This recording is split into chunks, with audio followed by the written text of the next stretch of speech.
शाकाहारी पत्रिका 2007 की। इसमें से सवाल जवाब स्वामी जी से किसी प्रेमी ने प्रश्न किया, दुनिया के प्रति हमारा कर्तव्य क्या होना चाहिए।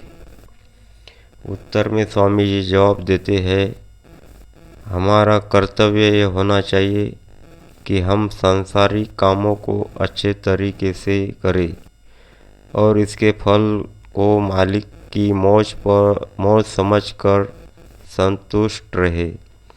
संत मत के रास्ते पर चलने वाले को भजन ध्यान करते हैं और अंतर में उन्हें गुरु के दर्शन नहीं हुए हैं, वो काम और क्रोध के दायरे को पार नहीं कर सकते हैं। ऐसे लोग पिंडी मन के हुक्म के मुताबिक काम करते हैं और अपने बुरे कर्मों को ऐसे बहाने का रूप दे देते हैं कि ये सभी गुरु की प्रेरणा से हुआ है या मालिक की मौत से हुआ है। यह सब मन की चालाकी है। बुरे कर्म हमारी निम्न इच्छाओं के कारण होते हैं और हम गुरु को तथा प्रभु को उसका जिम्मेदार बनाते हैं। जब तक कि हमारी आत्मा उन्नति के ऊपर के मंडलों में नहीं जाएगी और गुरु का अंतर में दर्शन नहीं करे और उसे बातचीत न करे, तब तक हमारे सारे कार्य मन के हुक्मों से होते हैं। जब हमें गुरु का दर्शन अंतर में हो जाता है और हम बड़े ही ऊंचे आध्यात्मिक मंडलों पर पहुंच जाते हैं, तब हम ऐसा कह सकते हैं, जो कुछ भी होता है वो गुरु के मोह से होता है। उस अवस्था में कोई भी पाप नहीं है और ऐसा अभ्यासी पाप कर्म भी नहीं कर सकता, क्योंकि पाप हम में है न कि गुरु में है। इसलिए साधक को सावधान रहना चाहिए और उसे मन के धोखे में नहीं आना चाहिए, बल्कि उसे नम्र तथा उदार होना चाहिए। देखो प्रेमियों, दुनिया के प्रति हमारा कर्तव्य जो प्रश्न किया है, उसके उत्तर में स्वामी जी उत्तर देते हैं कि हमारा कर्तव्य होना चाहिए सांसारिक कामों को अच्छी तरह से हम निभाएं। अब सांसारिक काम कौन से है कि जैसे देखो, पेट के लिए तो है मेहनत ईमानदारी की रोटी रोजी कमाना। दूसरा है परिवार की जो जिम्मेदारी है, बाल बच्चों की सेवा, आए गए अतिथि का सत्कार करना। ये हो गया हमारा सांसारिक काम, ये हमारा कर्तव्य है। और ये सब करते हुए मालिक पर छोड़ दो। स्वामी जी ने कहा है तुम ठेकेदार मत बनो।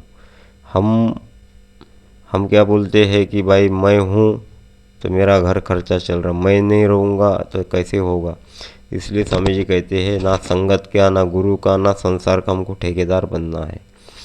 हमको निमित्त मात्र हम इस दुनिया में आए हैं, जिन जिन से हमारा लेन देन है वो अदा करके इस संसार को छोड़ के हमको जाना है। तो ये सब कुछ है मालिक के मौज समझकर संतुष्ट रहे, ऐसे स्वामी जी बोलते हैं। संत मत के रास्ते पर चलने वाले को भजन करते हैं और अंतर में उन्हें गुरु का दर्शन नहीं हुआ तो कहते हैं वो काम क्रोध के दायरे को पार नहीं कर सकते हैं।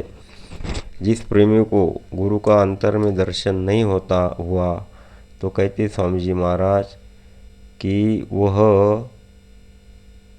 काम क्रोध के दायरे को पार नहीं कर सकता। जो काम क्रोध लोभ मोह अहंकार मन बुद्धि चित्त जो बैठे यहाँ घेर कर जीवात्मा को, वो पार नहीं हो सकता बिना गुरु के दर्शन के अंतर में। ऐसे लोग मन के तीन प्रकार का मन है हमारा, पिंडी मन, अंडी मन और ब्रह्मांडी मन। अब ये पिंडी मन के हुक्मों के मुताबिक काम करते हैं। पिंड में अभी ये जो हमारा शरीर है इसको पिंड कहा गया है। फिर इसको हम पार करेंगे अंडी मन, उसके पहले स्थान पर जाएंगे ब्रह्मांडी मन में प्रवेश होता है। तो ये पिंडी मन के हुक्म के मुताबिक हम काम करते हैं। और अपने बुरे कर्मों को ऐसे बहाने का रूप दे देते हैं कि ये सभी गुरु के प्रेरणा से हो रहा है। इसे गुरु कहे सो करे ही, कहे न मन के कहे न कोई मन के कहे न चलई। गुरु जो ने कहा है उसके हिसाब से देखो, हमारे अंदर में दो सवाल प्रेरणा हमें देता है। अगर कोई बुरा काम हो रहा है, एक कहता है मत करो, एक कहता है करो। जो नहीं कहता है, बुरे कामों को रोकता है, वो समझ लो गुरु की तरफ से आया हुआ हुक्म है। और जो कहने को कह रहा है तो वो सब एक काल, मन जो है काल का एजेंट है। इसलिए मन के बहाने, मन के बहकावे में हमें नहीं आना है। ऐसे बहाने बनाते, ये सभी गुरु की प्रेरणा से हुआ है या मालिक के मोह से हुआ है। ये सब मन की चाल है भैया। बुरे कर्म हमारी निम्न इच्छाओं के कारण होते हैं और हम गुरु को तथा प्रभु को उसका जिम्मेदार बनाते हैं। देखो, गलती हमारी है तो हम ही ऐसे कर्म करते हैं, भजन नहीं करते हैं, मन के बहाने में बहाते हैं। तो जो कुछ हमारा नुकसान हुआ वो सब, अगर बीमार पड़ गए, गुरु ने दया नहीं की, गुरु ने देखा नहीं, मालिक पर जिम्मेदार गुरु को बनाते हैं। जब तक कि हमारी आत्मा उन्नति के ऊपर के मंडलों में नहीं जाएगी, गुरु का अंतर में दर्शन नहीं करे और उसे बातचीत न करे, तब तक हमारे सारे कार्य मन के हुक्म से होते हैं। जब हमें गुरु का दर्शन अंतर में हो जाता है और हम बड़े ही उच्च आध्यात्मिक मंडलों में पहुंच जाते हैं, तब हम ऐसा कर सकते हैं।